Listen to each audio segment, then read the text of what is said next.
यो की आशा नहीं जिनके साम्य भाव धन रखते हैं, निज पर के हित साधन में जो निश दिन तत्पर रहते हैं। स्वार्थ त्याग की कठिन तपस्या बिना खेद जो करते हैं, ऐसे ज्ञानी साधु जगत के दुख समूह को हरते हैं। बोलो पंच परमेष्ठी भगवान की जय। 1008 श्री आदिनाथ भगवान की जय। अंतिम तृतीय भगवान महावीर स्वामी की जय।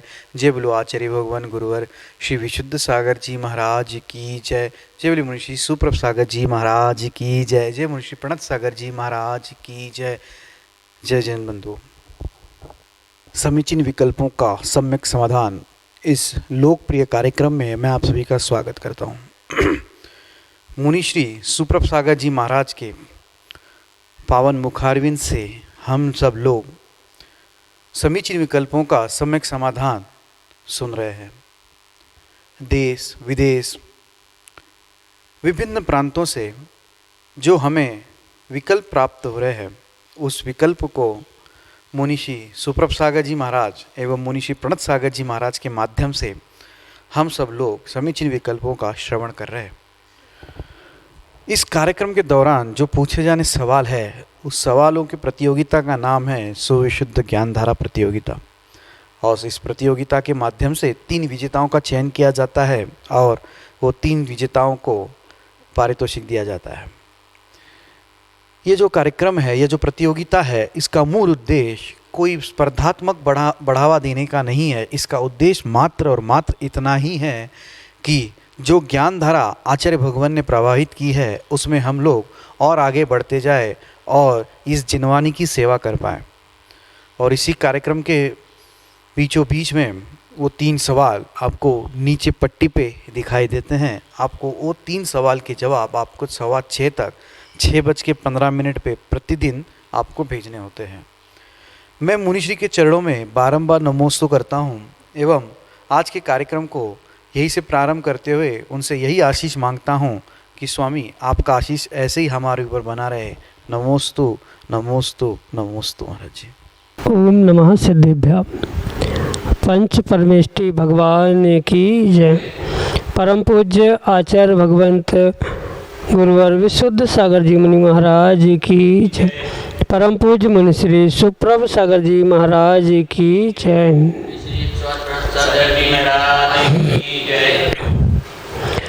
हम सभी के ऊपर उन पूर्वाचार्यों का अनन्य उपकार है जिन्होंने अपने अनमोल समय में से समय निकाल करके और हमें यह श्रुत रूपी अमृत प्रदान किया।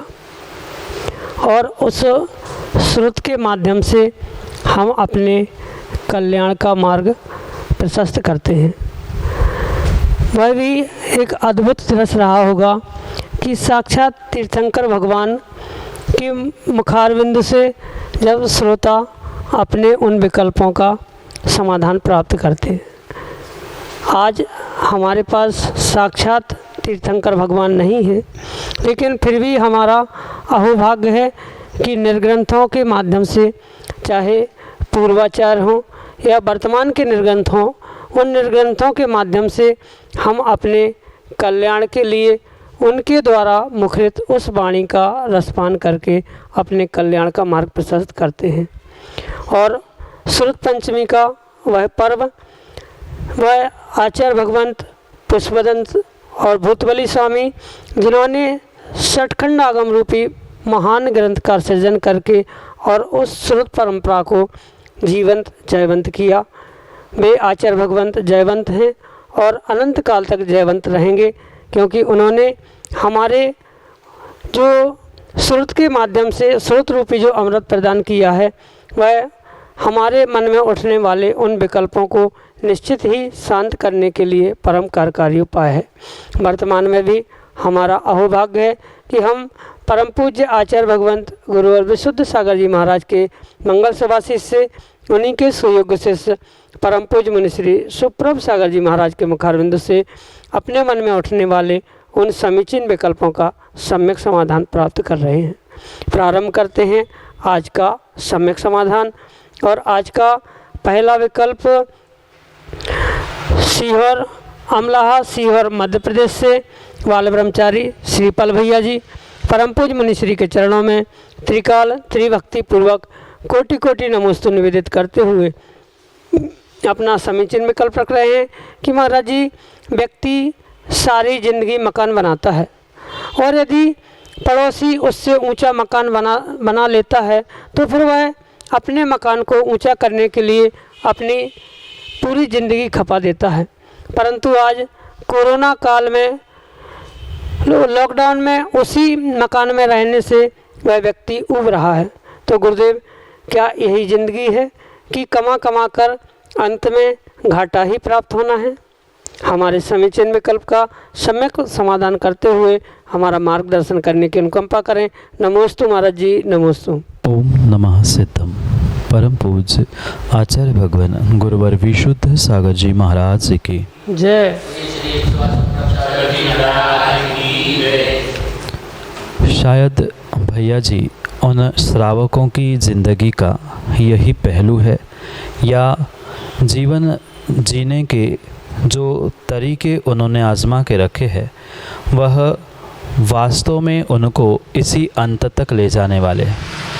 क्योंकि जो सामान्य व्यक्ति मात्र धन, पैसा, बिल्डिंग, शोहरत इतना ही कमाने में अपने ज़िंदगी को या ज़िंदगी के इस विकास को प्राप्त करना जानता है या मानता है, वह परिपूर्ण रूप से जीवन के अंत में, ज़िंदगी के अंत में उदास होकर ही और घाटा लेकर ही जाता है। क्योंकि जिस पैसे की पूंजी को, मकान की मंजिल को उसने सब कुछ मान के रखा था, जीवन की साधना, जीवन के साधन या जीवन में समृद्धि के साधन मान के रखा था, सुख के साधन मान के रखा था, वास्तव में उसके लिए वह सुख के साधन नहीं थे, अपितु जिसका अंत समय में उसको बोध होने वाला है, ऐसा वह दुख का ही साधन है। क्योंकि जैसे पूज्यपाद स्वामी ने बहुत अच्छी बात लिखी है कि ये जितने भी भोग है मात्र एक इंद्रिय का नहीं, अपितु जो पांचों इंद्रियों के भोग है वह प्राप्त करते समय भी दुख है, वो जब प्राप्त होते हैं तब भी दुख है, और जब वह छूटते हैं तब भी वह दुख और दुख के ही कारण होते। और इसी कारण से जो सामान्य श्रावकों ने, सामान्य व्यक्तियों ने अपने ज़िंदगी को मात्र बिल्डिंग, मकान, धन, संपत्ति इनके ही संबंध से जोड़ के रखा है, वह परिपूर्ण रूप से मात्र और मात्र अंत के समय में उस धन संपत्ति के नाम से मात्र घाटे को ही प्राप्त करते। क्योंकि वास्तव में उन्होंने जीवन का फ़ायदा धन संपत्ति में ही समझ के रखा था, पर जीवन के फ़ायदा धन संपत्ति में नहीं है, अपितु जीवन का फ़ायदा परिपूर्ण रूप से उस सुख शांति को प्राप्त करना है। क्योंकि ये महान दुर्लभ ये मनुष्य पर्याय जो प्राप्त हुई है, ये इन साधनों से समृद्ध होने वाली नहीं है, अपितु मनुष्य पर्याय का जो साधना में लगाता है, वास्तव में उसकी साधना मोक्ष मार्ग में जो बढ़ाने वाली है, वही उसके लिए कार्यकारी या सुख या अंत समय में भी फायदा देने वाली है। अन्यथा अन्य किसी भी प्रकार से वह जीवन यापन करेगा तो नियम से उसे जीवन में अंत में घाटा ही घाटा लगेगा। जब तक व्यापार करने की कला व्यक्ति को नहीं आती, तब तक कितना भी बड़ा व्यापार कर ले, कितनी बड़ी से बड़ी पूंजी भी क्यों ना उस व्यापार में लगा ले, पर ग्राहकों से किस तरह से बात करना, किस समय पर कौन से ग्राहक को कैसे टैकल करना, यह अगर ज्ञान उसके पास नहीं है तो वह किंचित भी जीवन में और व्यापार में भी सफल नहीं हो सकता। वो ऐसे करने वाला व्यक्ति हमेशा ही व्यापार में घाटे को प्राप्त। ऐसे ही जिस व्यक्ति ने जीवन की वास्तविकता, मनुष्य पर्याय की वास्तविकता नहीं समझी है, मात्र ईंट चूना, बिल्डिंग, घर, मकान, पैसा, रिश्ते नाते आदि में ही उन्होंने मनुष्य पर्याय की धन्यता, अहोभाग्यता मानी है, उसको अंत समय में वह जीवन जीने की कला का ज्ञान नहीं होने के कारण जैसे व्यापार में व्यक्ति को घाटा लगता है, ऐसे ही जीवन में घाटा लगता है।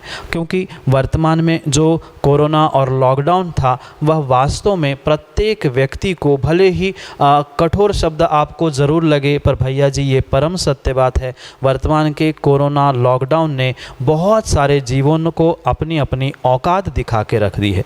बिल्कुल हम कितने पानी में हैं, हम क्या है, कैसे जीवन यापन कर रहे थे आदि बहुत सारी बातें वर्तमान में उस लॉकडाउन ने, कोरोना महामारी ने सबको बता दी है। इसलिए ऐसी कोई विकट समस्या पुनः ना आ जाए, इसलिए व्यक्ति अगर समय पर ही समय को संभाल कर जीने की कला सीख लेगा तो नियम से वह कभी भी अपने अंत समय में पछताएगा नहीं। क्योंकि व्यक्ति मात्र पूरे ज़िंदगी के जीवन के निषेक धन पैसा कमाने के पीछे, मकान की मंजिल बढ़ाने के पीछे गमाता है, और जब अंत समय आता है तब उस एक एक सांस बचाने के लिए, जैसे आज भी कोरोना के इसमें आपने देखा होगा कि एक एक सांस देने के लिए, लेने के लिए वह कितने लाखों करोड़ों खर्च करके भी वह व्यक्ति को नहीं बचा पाया। अगर समय पर ही समय को समझ लेता, उन धन पैसों और मकान की मंजिलों की जगह अपने गुणस्थान को बढ़ाने का प्रयास करता तो नियम से उसे अंत में पछताना नहीं पड़ता, घाटा नहीं होता।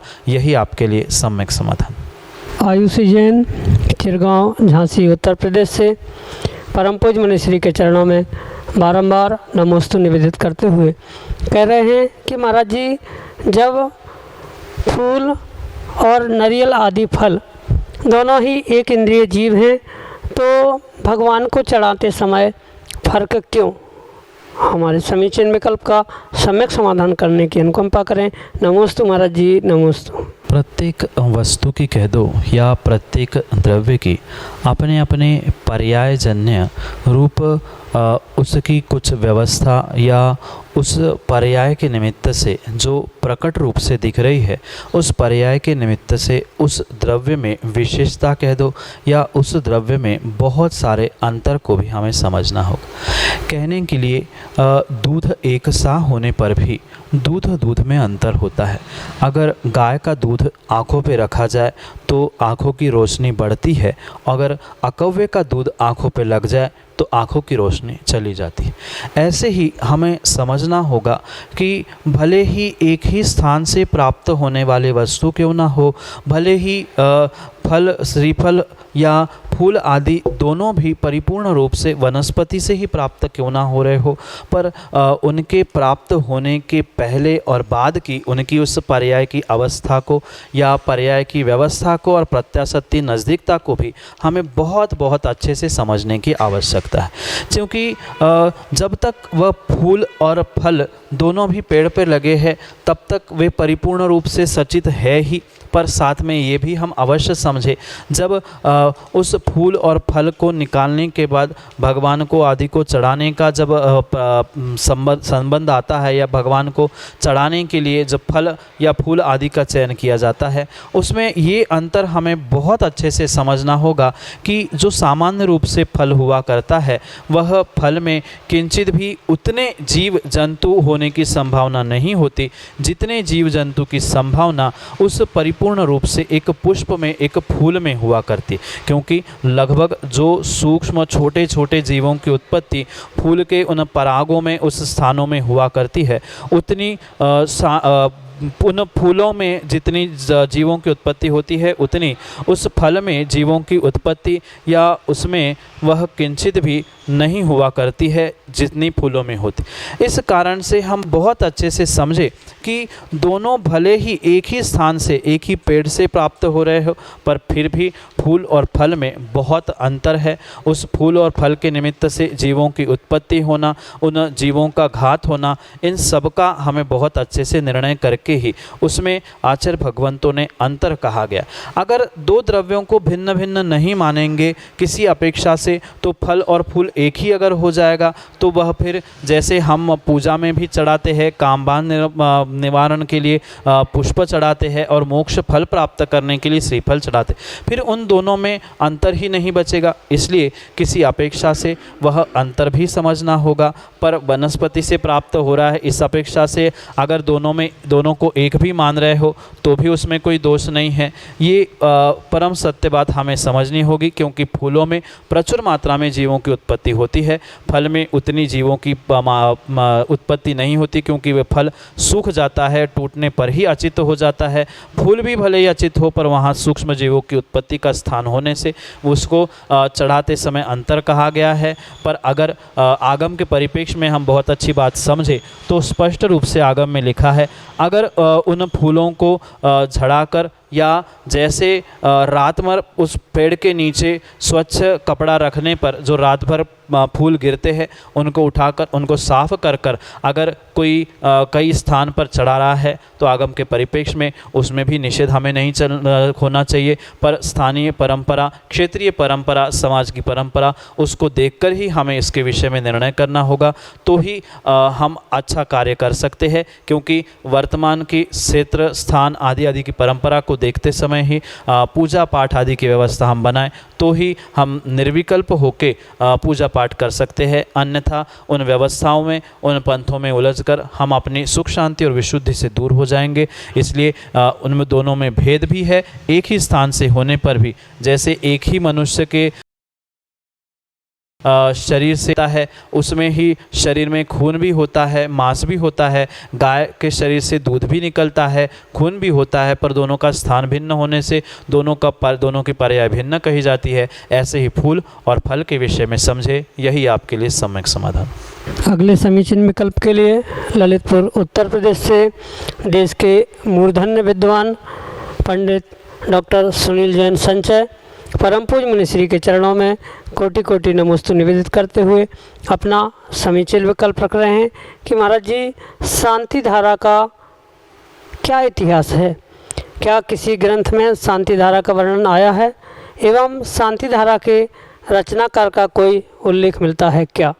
हमारे समीचीन विकल्प का सम्यक समाधान करने की अनुकंपा करें। नमोस्तु महाराज जी, नमोस्तु। पंडित जी, आप स्वयं विद्वान हैं, ज्ञानी हैं, बुद्धिजीवी है, और आपने भी बहुत सारे ग्रंथों का आडोलन विडोलन किया है, बहुत सारे पूर्वाचार्यों के ग्रंथों को पढ़ा है। और जैसे कि इस शांति धारा के विषय में ऐसे कोई पूर्वोक्त आचार्य परंपरा से या पूर्वाचार्यों की परंपरा से कोई ऐसा विशेष ग्रंथ में शांति धारा का कोई विशेष संदर्भ कह दो, इतिहास कह दो, या उनके रचनाकार के विषय में ऐसा कोई भी ठोस प्रमाण नहीं मिलता है कि जैसे जो अभिषेक पाठ आदि के निमित्त से मागनंदी आचार्य महाराज का अभिषेक पाठ आदि अभिषेक पाठ के निमित्त से तो बहुत सारे आचार्य भगवंतों के प्रमाण भी प्राप्त होते हैं, उनके नाम से भी बहुत सारे अभिषेक पाठ है, वर्तमान में भी मौजूद है। और भूत की भी अपेक्षा से बहुत सारे ऐसे आचार्य भगवंत हुए जिन्होंने अपनी अपनी अपेक्षा से उन अभिषेक पाठों की रचना की। कहीं जिस प्रकार का जिस क्षेत्र में अभिषेक होता है उन क्षेत्रों से, जैसे जो आर्ष परंपरा के निमित्त से होने वाला जो पंचामृत अभिषेक कहा जाता है, उनमें भी बहुत सारे अभिषेक पाठ प्राप्त होते हैं। वर्तमान में भी लाल जिनवाणी में प्राप्त होने वाले भी अभिषेक पाठों में कुछ वर्ष पर पूर्व में जो अभिषेक पाठ चलता था उसमें कुछ अंतर है, वर्तमान के पाठों में, वर्तमान की क्रियाओं में तो और भी अंतर दिखाई दे रहा है। तो इन परिप्रेक्ष्य में हम समझे कि अभिषेक पाठ के निमित्त से तो फिर भी रचनाकार, उसका इतिहास या उसके विषय में कुछ कहना और संदर्भित ग्रंथ, इसकी सूची तो फिर भी उपलब्ध है। पर शांति धारा के विषय में अभी तक हमारे पढ़ने में तो इसके विषय में ऐसा कोई ग्रंथकार या ग्रंथ रचनाकार ऐसा कोई भी संदर्भ प्राप्त नहीं हुआ है, क्योंकि ऐसा कोई विशेष वर्णन इस शांति धारा के निमित्त से नहीं है।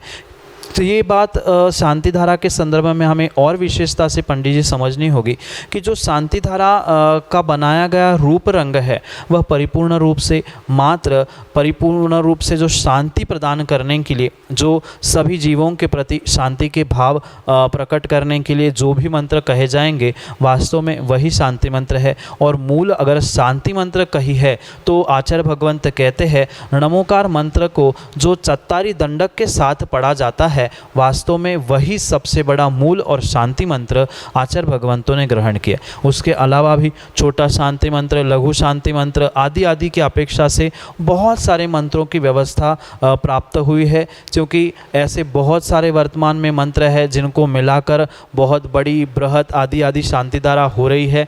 तो इसका कोई ठोस ऐसा प्रमाण रचनाकार के निमित्त से, उसके इतिहास आदि के निमित्त से प्राप्त नहीं होता, क्योंकि बहुत सारे मंत्रों को मिलाकर उस शांति धारा को किया जाता है। क्योंकि कुछ छिंद छिंद भिंद भिंद वाली शांति धारा पढ़ते हैं, कुछ अन्य प्रकार की शांति धाराओं को पढ़ते हैं। जो जिस प्रकार से मंत्रों का उच्चारण करने के लिए शांति की भावना से जो धारा की जाती है, वास्तव में वही शांति धारा है। इसलिए उसका आगम के परिप्रेक्ष्य में, पूर्वाचार्यों के परिप्रेक्ष्य में कोई लंबा इतिहास प्राप्त नहीं होता। जैसे अभिषेक के पाठ में फिर भी आचार्य भगवंत, कृतिकार आदि नाम प्राप्त होते हैं, शांति धारा के विषय में हमारे पढ़ने में कोई ऐसा उल्लेख प्राप्त नहीं हुआ है। ये कुछ वर्षों की पूर्व की व्यवस्था हो या प्राचीन भी व्यवस्था हो तो उसके विषय में प्रमाण नहीं मिलता, इसलिए उसके विषय में हम कुछ नहीं कह सकते। यही आपके लिए सम्यक समाधान। रविंद्र कुमार जैन, आगरा उत्तर प्रदेश से, रिटायर्ड प्रिंसिपल, परम पूज्य मुनिश्री के चरणों में बारंबार नमोस्तु निवेदित करते हुए अपना समीचीन विकल्प रख रहे हैं कि महाराज जी, आज टीवी पर सिद्ध क्षेत्र श्री मांगी तुंगी जी के मंदिर में श्री पार्श्वनाथ भगवान के ऊपर एक महिला द्वारा दूध से अभिषेक करते हुए देखा, तो क्या यह उचित है? ऐसा करने में पाप का बंध होगा या पुण्य का? हमारे समीचीन विकल्प का सम्यक समाधान करने की अनुकंपा करें। नमोस्तु महाराज जी, नमोस्तु। रविंद्र जी, सबसे पहले आप इस बात पर बहुत गौर दे के विचार करें और बहुत अच्छे से सुनने का पहले प्रयास करें। वर्तमान में जितनी भी ये अभिषेक, पूजा पाठ, शांति धारा आदि को लेकर जो जितनी भी व्यवस्थाएं बन चुकी है, परिपूर्ण रूप से इसको लेकर बहुत सारे स्थानों पर, बहुत सारे जीवों के भीतर बहुत बड़े बड़े ओहापोह या बहुत बड़ा विकल्प उत्पन्न होता है। क्योंकि वर्तमान में क्षेत्र क्षेत्र के निमित्त से, स्थान के निमित्त से या प्रांत के निमित्त से बहुत सारी अभिषेक, पूजा पाठ आदि की परंपराएं प्रारंभ हो चुकी है। वास्तव में जो आगम ग्रंथों में आर्ष परंपरा थी, उस परंपरा का बिल्कुल ही लोप होते हुए ही वर्तमान में कुछ और ही परंपरा दिखाई दे रही है। इसलिए सबसे पहले हम आगम ग्रंथों की अपेक्षा से इस विषय को समझने का प्रयास करें। फिर उसके बाद हमें क्या करना है, क्या नहीं करना चाहिए, कौन क्या कर रहा है, फिर सही गलत का निर्णय व्यक्ति स्वयं के विवेक से करे। क्योंकि मैं कुछ भी कहूँगा तो जिसको जिसमें रुचि है उसको वही बात अच्छी लगेगी। मैं तो मात्र सम्यक समाधान से आपको आगम के प्रमाणों को बताने का प्रयास करूँगा। फिर आपका जैसा निर्णय, स्वयं का विवेक, स्वयं की श्रद्धा होगी, वैसा कार्य आप अवश्य ही करें। क्योंकि किसी भी परंपरा को या किसी भी व्यक्ति को उसके मन को ठेस पहुंचाने का मेरा किंचित भी प्रयास नहीं रहेगा। पर आगम में जो प्रमाण आचार्य भगवंतों ने प्रदर्शित किए हैं उसे भी समझना अनिवार्य है, आवश्यक है। जैसे कि पद्म पुराण ग्रंथ में ही आचार्य भगवंत रविसेन महाराज इस दूध, दही, घी आदि आदि के निमित्त से जो अभिषेक आदि की परंपरा के विषय में कह रहे हैं, उस बात को हमें बहुत अच्छे से समझना होगा। आपने अगर उस पद्म पुराण ग्रंथ को नहीं पढ़ा होगा तो अवश्य रूप से पद्म पुराण जो रविसेन महाराज ने 3 भागों में लिखा है उसको बहुत अच्छे से पढ़ना। क्योंकि अगर उसके शॉर्टकट को या संक्षेपीकरण को पढ़ोगे तो वहाँ ये बहुत सारा विषय कम कर दिया गया है। इसलिए उस मूल ग्रंथों को पढ़े। वहाँ पर दूध के अभिषेक का क्या फल मिलता है, दही के अभिषेक का क्या फल मिलता है, घी के अभिषेक का क्या फल मिलता है, ये परिपूर्ण रूप से वहाँ पर लिखा गया है। मैं किंचित भी किसी भी बात पर किसी भी पंथ की पुष्टि नहीं करना चाहता हूँ, पर आगम के परिप्रेक्ष्य में उसे समझे। मात्र पद्म पुराण ही नहीं अपितु रविंद्र भैया बहुत सारे ग्रंथों में भी इसके विषय में लिखा गया। रही बात महिला अभिषेक की, तो उसके विषय में भी बहुत सारे आचार्य भगवंतों के और वर्तमान में बहुत सारे आचार्य भगवंतों ने भी उसके विषय में प्रमाण प्रदर्शित किए हैं। तो उन प्रमाणों को समझकर सम्यक निर्णय हम करें।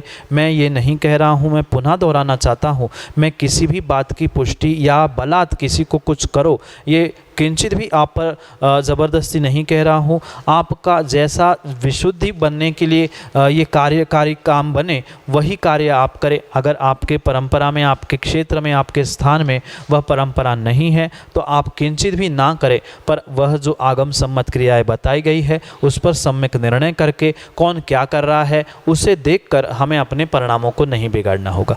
हम क्या कर रहे हैं और हम किस प्रकार से क्रियाओं को कर रहे हैं, कितने विशुद्धि के साथ, कितने विवेक के साथ, उस विवेक और विशुद्धि के निमित्त से ही हमें पुण्य का आश्रय होगा। कौन क्या कर रहा है, कैसा कर रहा है, अच्छा है कि बुरा है, सही है कि गलत है, ऐसा निर्णय करने से हमारे श्रद्धान में, हमारे सम्यक में क्षति हो सकती है या हमें पाप का भी आश्रय हो सकता है। इसलिए सबसे उत्कृष्ट बात तो हम यही समझे, क्योंकि वर्तमान में पूजा पाठ अभिषेक को लेकर बहुत सारे विकल्प उत्पन्न होते हैं, इसलिए उस विकल्पों से दूर होते हुए हम ये सम्यक निर्णय करें। जहाँ की जैसी परंपरा है वो वहाँ पर वैसा करें। महाराष्ट्र, मांगी तुंगी आदि स्थानों में वहाँ की वैसी परंपरा होती है तो वहाँ के वे लोग कर रहे हैं, हमें अगर रुचकर लग रहा है तो हम देखें, अन्यथा हमें किंचित भी उसमें भलाई बुराई ना खोजते हुए हम उन स्थानों पर माध्यस्थ हो जाए, तटस्थ हो जाए, तो ही हम पापों से बच सकते हैं। अन्यथा उसमें भी अगर राग द्वेष करेंगे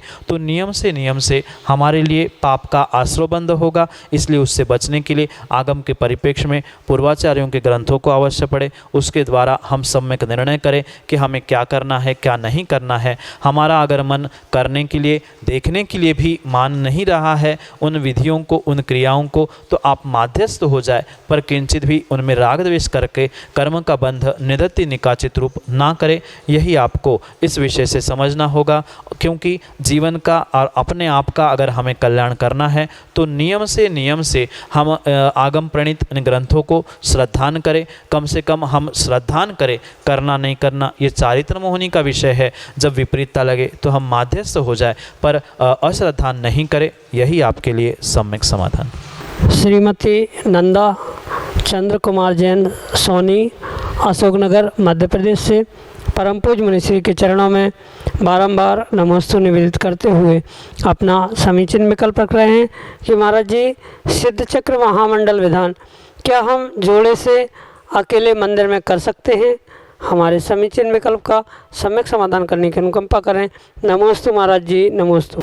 माँ, जोड़ी है तो अकेले कैसे, और अकेले है तो जोड़ी कैसे? क्योंकि आपने जो पूछा है कि जोड़ी से अकेले मंदिर में, तो वहाँ पर ये बात समझे कि जोड़ी से आप है तो अकेले की कोई बात ही नहीं है, और अकेले है तो आप जोड़ी कैसे करें? हाँ, अगर आपका कहने का अभिप्राय ऐसा है कि आप पति पत्नी रूप जोड़ी से, बाकी कोई जोड़े वहाँ पर नहीं है, आप मात्र अपने ही जोड़े के साथ वहाँ पर विधान की विषय में पूछ रहे हो, तो उस विषय में यही परम सत्य समझना होगा कि जो विधान की व्याख्या की गई है वहाँ किंचित भी प्रदर्शन को स्थान नहीं है। वो जो कुछ भी किया जाता है या जो वर्तमान में हो रहा है, 108 जोड़े, 1008 जोड़े या 108 मांडना आदि आदि जितना भी वर्तमान में किया जा रहा है, वे परिपूर्ण रूप से मात्र एक प्रभावना का अंग है। उसका ऐसा कोई आगम ग्रंथों में स्पष्ट रूप से उल्लेख नहीं मिलता है कि इतने जोड़े होने पर ही सिद्ध चक्र विधान होना चाहिए या इतने लोग खड़े होने पर ही विधान होना चाहिए। ऐसा किंचित भी व्याख्यान नहीं है। ये तो वर्तमान में प्रारंभ हो गई परंपराएं है, पर पहले अगर जब भी आपने अगर कहीं सुना होगा, देखा होगा, तो एक 20-25 साल पहले ये व्यवस्था थी। जब भी कोई विधान होता था तो पर्सनल कोई व्यक्ति ही विधान को करता था। वर्तमान में उतनी सामर्थ्य, उतनी शक्ति अकेले परिवार को, अकेले घर वालों को या जोड़े को करने की नहीं होने के कारण उसे बृहद स्तर में प्रभावना के रूप में, सामूहिक रूप में या सामाजिक रूप से किया जाता है, जहां बोली आदि या बहुत सारे पात्रों का चयन या बहुत सारे जोड़ों को बिठालना, ये सब कुछ मात्र और मात्र एक प्रभावना का अंग है, विधान का कोई अनिवार्य अंग नहीं है। और इस अपेक्षा से हम अगर किसी मंदिर में आप पहुंचकर जोड़े से विधान करना चाहते हो और मात्र एक ही जोड़ा वहां पर बैठा है, आप ही सभी सर्वे सर्वा हो, तो आप ही उस विधान के सौधर्म, कुबेर, महायज्ञ नायक सब कुछ कहलाओगे और इसमें किंचित भी बाधा बाधा नहीं है, किंचित भी दोष नहीं है। आप परिपूर्ण रूप से स्वतंत्र होकर आप अपने जोड़े के साथ विधान कर सकते हो। उसमें आगम के परिप्रेक्ष्य में किंचित भी कहीं भी दोष नहीं है। वास्तव में जैसे पूर्व में होता था, अकेले परिवार अकेले जोड़ा ही जैसे विधान करता था, ऐसे ही हम मंदिर में अकेले ही परिवारजनों को लेकर, या परिवारजन भी नहीं है, बाकी कोई भी नहीं है, आप पति पत्नी मिलकर जोड़े से भी वहाँ पर विधान कर सकते हो। मांडना रचाकर भी कर सकते हो, बिना मांडने की भी करने की अगर आपको आवश्यकता लग रही है, व्यवस्था नहीं बन रही है बृहद स्तर का मांडने बनाने आदि का, तो भी आप कर सकते हो। पर जितना प्रभावना पूर्वक करोगे उतना विशेष फल मिलेगा। आपको पूजा पाठ आदि का भी फल मिलेगा और प्रभावना का भी फल मिलेगा। इसलिए वर्तमान में प्रभावना पूर्वक करने की परंपरा प्रारंभ है, पर आप अकेले में एकांत में या मंदिर में जोड़े के साथ कर सकते हैं, उसमें कोई विकल्प नहीं है। यही आपके लिए सम्यक समाधान। जय जन बंधु, आप हम सभी देख रहे थे इस समीचीन विकल्पों का सम्यक समाधान इस कार्यक्रम को। यह कार्यक्रम प्रतिदिन शाम को 4 बजे पारस टीवी चैनल पे एवं 5:13 पर प्रतिदिन सुप्रभु आज इस यूट्यूब चैनल से प्रसारित होता है। मुनिश्री की प्रवचन 7:40 पे सामायिक कैसे करें इस विषय पे जिनवाड़ी चैनल टीवी पे प्रसारित होते हैं। आप उस कार्यक्रम के माध्यम से लाभ ले सकते हैं। अगर आप इस कार्यक्रम से जुड़ना चाहते हो, अगर आप इस कार्यक्रम से जुड़े हुए सवाल या अपने मन में उठने वाले विकल्पों को शांत करना चाहते हो, तो जो हमारा व्हाट्सएप का नंबर है 8707548811, इस पे अपने समीचीन विकल्प जरूर भेजें। समीचीन विकल्प आप ऑडियो मैसेज या टेक्स्ट मैसेज के माध्यम से हम तक पहुंचा सकते हो। हमारा ईमेल आईडी है samyak.samadhan@gmail.com। आप उस पर भी हमसे कांटेक्ट करके अपना समीचीन विकल्प हम तक भेज सकते हो। अगर आप घर बैठे अपने संपत्ति को सदुपयोग करना चाहते हो, अगर यह संपत्ति में दान करना चाहते हो, ज्ञान दान में देना चाहते हो, तो आप हमसे ज़रूर संपर्क करें, क्योंकि मुनिश्री के प्रवचन एवं मुनिश्री के जो यह सम्यक समाधान कार्यक्रम आता है, इसके पुण्यार्जक बन के आप पुण्य का लाभ ले सकते हैं घर बैठे बैठे। तो चलो चलते हैं, आज की इस कार्यक्रम को, आज की इस बेला को यहीं पे समाप्त करते हैं। और एक चीज़ और बताते हैं, सुप्रभु चैनल पे आप अपना सब्सक्रिप्शन जरूर दे दीजिए, सब्सक्राइब करिए सुप्रभु चैनल पे एवं उसको लाइक ज़रूर करिए, ताकि आपको हर बार जो भी अपलोड होता है उसका आपको नोटिफिकेशन आए। सुविशुद्ध ज्ञान धारा इस प्रतियोगिता के विनर जो होते हैं, शाम को 6:45 पे आचार्य भक्ति इस कार्यक्रम का लाइव प्रसारण यूट्यूब चैनल से होता है। उसके बीचों बीच में आपको उसके जो विजेता है, लकी विजेता हैं, उनका नाम घोषित किया जाता है। तो चलो चलते हैं, मुनिश्री के चरणों में नमोस्तु करते हुए इस कार्यक्रम को यहीं पे समाप्त करते हैं। नमोस्तु नमोस्तु नमोस्तु।